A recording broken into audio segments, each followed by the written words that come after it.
different. Do you want to get that cleared up ASAP, or do you? It's only coming from the outside. It's not inside the building. So to me, there's nothing to clean up until I hear it from inside the building. AP, when you look at Aiden and his performance, I'm curious if this is a fair, it's my observation, I'd like you to know, to tell me if it's fair or not.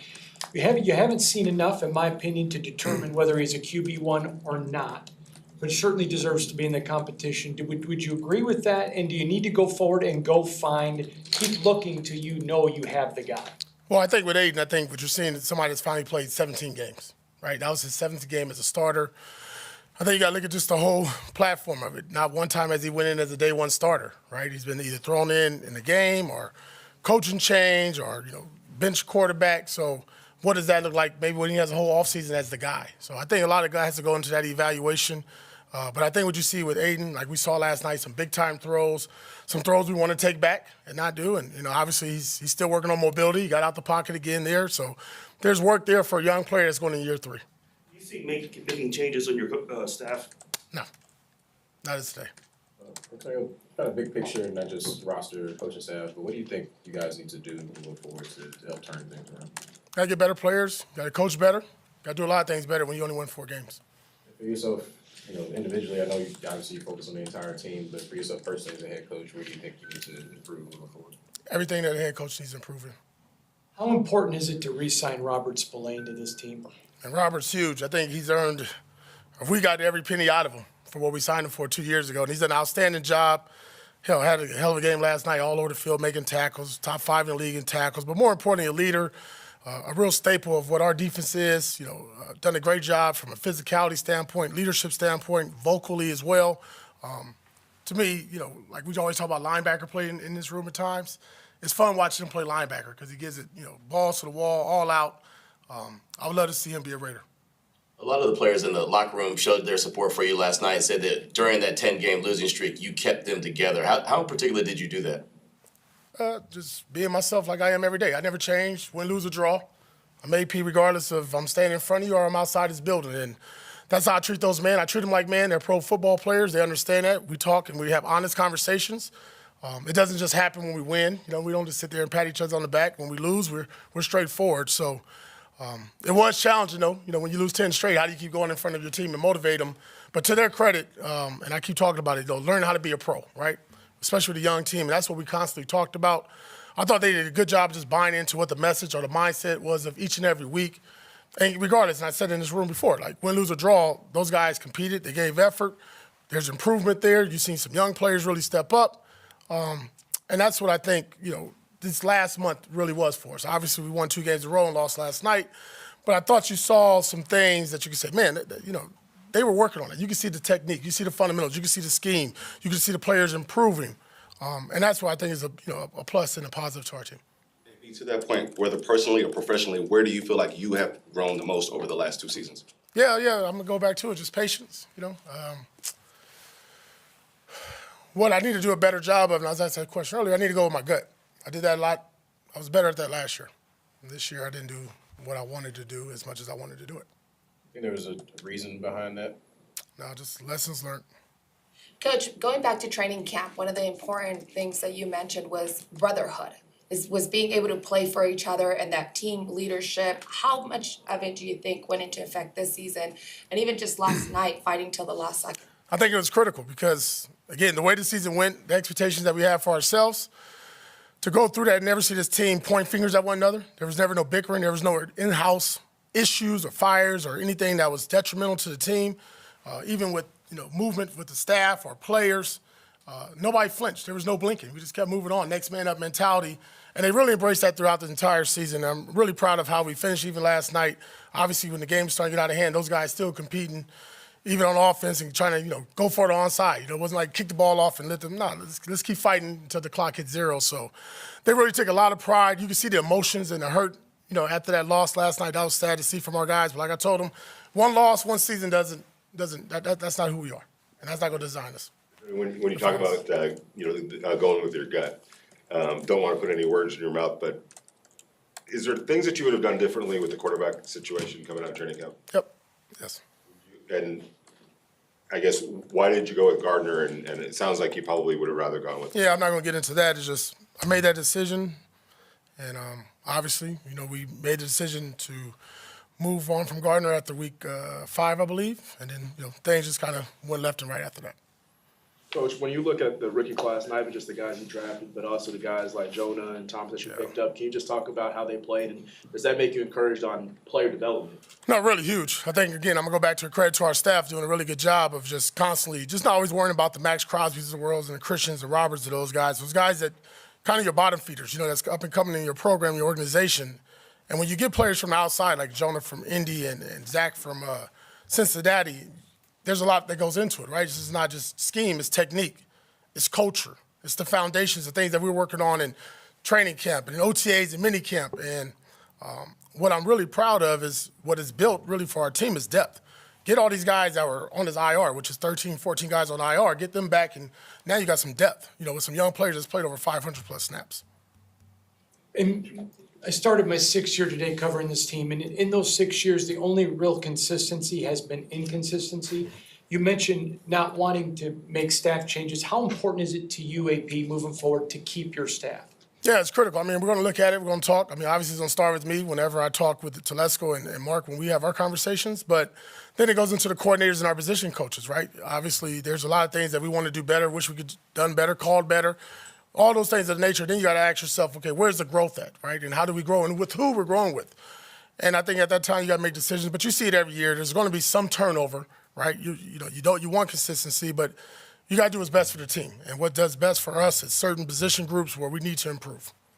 Last year, during the draft process, you were wired in on the quarterbacks there, a couple in particular that caught your eye. Do you expect that to be the case this year? And what do you have any kind of a sense on this year's quarterback class? Yeah, just like last year's class, because where I came from recently in my last job, still familiar with these quarterbacks. I got a good pulse and beat on a few of these guys, their personalities and who they are, and they can't really fool me in the interviews. Obviously, we'll go through evaluation with them on the grass, but I hope to have a bigger and more impact in the quarterback room. A few weeks ago, you mentioned you wanted to get Kobe those 1,000 yards. Yeah. Got it yesterday. What does that mean, and how does that speak of him as a player and even his teammates having his back? Yeah, really from one undrafted player myself to another, to watch him get that and really surpass everything he's talked about for himself, right? Coming in the league undrafted, and all you see is just the arrow pointing up and improving.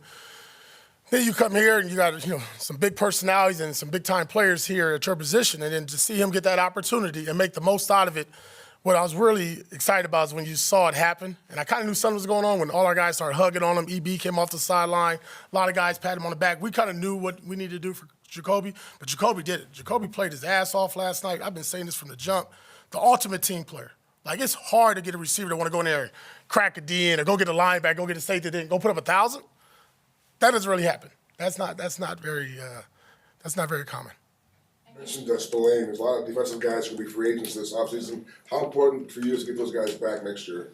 Yeah, I think it'd be critical once me and Telesco get together, just grow through that, right? Really look at it. It's got to make dollars and cents for everybody, not just for the Raiders, but for the player as well. Understand the business side of that. But these gentlemen, I thought, all year have played their tails off, some deserving of a contract, and others, probably have to move on from. Coach, Back to the coordinators and stuff, you changed your OC in the middle of the season. What did you like about the job that Team Turner did, both Scott and North? Yeah, really, I thought it just, when you watched us play, it just looked right? I just go from the run game alone, and we still have a lot more improvement there. We didn't end the season where we wanted to run the football. Obviously, everybody knows that, what we want to do and being physical. But I thought you just saw more chemistry, saw more continuity, the attention to details, the execution from there. I thought our pass protection, even again last night against a very good team with some DNs and some outside backers that can rush, did a good job protecting the quarterback. And like we always talked about with the Raiders, you want to see shots down the field. And that happened more and more often. In the same vein, Patrick Graham's been here ever since you have been. What have you liked most about working with him? What have you learned from him? Yeah, Patrick's been great. Obviously, when he got the job, one of the first guys he called, and we jumped on board and worked together. Patrick's a very sharp, obviously intellectual individual. Going to be a head coach in this league. He's been a really good coordinator for us for the 3 years, and we'll see what happens this offseason. Coach, there's obviously a lot of noise from the fan base, and in a season like this, a lot of negative, but there's also a lot of positive, support from Raider Nation, both nationally and internationally. What is your message to them? I appreciate the support, win, lose, or draw. You know, when you take this job and when you're in front of this room, in front of the building, in front of the organization, the face of the organization, you take the good with the bad, right? And when we win, everybody's AP. When you lose, get rid of his ass. I get it. That's the nature of the beast. It was no different when I played, right? When you play well, they keep you and they give you more money. And you don't, you go to another team. So that's a good part about being a former player. You get the nature of the business. But Raider Nation's been great. I'll say this. For the 9 road games we had, they showed up, every one of them. And they were loud, they were beating. The black hole, we always had kicked to it. No different than last night. Thought they were outstanding, for us on some third downs and down there in the red zone. Had a goal line stop because of the noise, had them call a timeout. So Raider Nation's been great. It's been great to me. I appreciate the support. Good, bad, and ugly. I get it. And I take it, and I don't blink or flinch. It is what it is. We got to win more games, and that's what everybody expects, myself included. Coach, is there any one reflection that you have on this season that? I'm sorry, can you start again? Is there any kind of reflection or a takeaway, a moment that you have from this season that you hope to carry into next season for this team? It's a good question. To be honest, I think we got to really look at, just how we handle our business in training camp and that transition. When I look at how and what we did with Costa Mesa, I thought it was a very good experience for our team.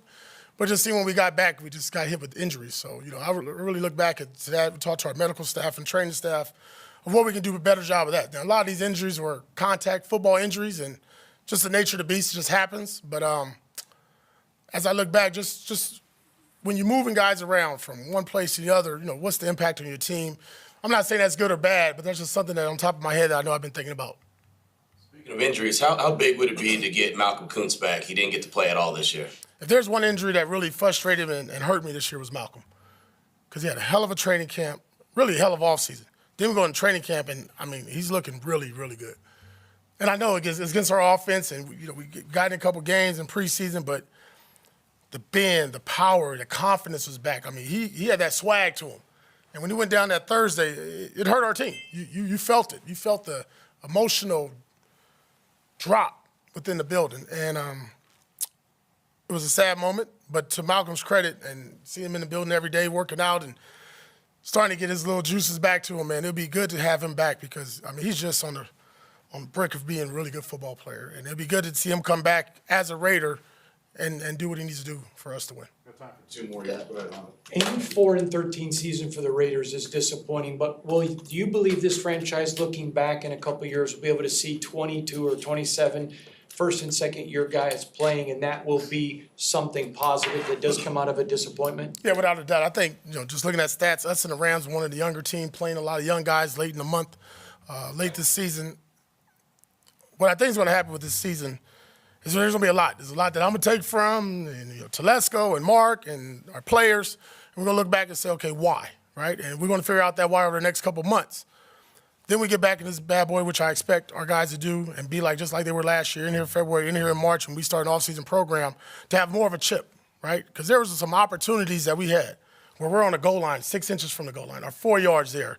We got an opportunity on third down or fourth down to make a stop, to have this narrative of losing go away. And again, I've said it before, when enough is enough and we make up our minds we're going to do it right and can be consistently doing it right, and you said that word earlier, consistency, we'll be okay. Coach, on a personal level, how much have you enjoyed, kind of having your son as well on this coaching staff, and how much in his personal development and his professional development do you think this experience has helped him? No, really cool, really cool. Get it? Kind of a homer deal, right? But hell no, it ain't a homer deal. When the guy's going to one day be a coordinator and a coach in this league, you got to start from the ground up, put him with the offensive line. He gets the shit beat out of him every day by Jackson Powers and Colton Miller and those guys. See him go on defense next year would be really exciting. But it's always good when for myself, when I played, I didn't spend a lot of time with my son, right? Because I was traveling and working, trying to have a good living for him. And now to be with him and watch him be a father, be around him, watch him learn, go through the ups and downs of coaching. Hell, tired as hell. It's like a rookie season for him. He might hit the rookie wall in coaching. But to understand and see that process and see how driven he is, that's like the second fine. To see how driven he is really cool. Cool. Hey, appreciate you guys, man. Good luck. Love you guys.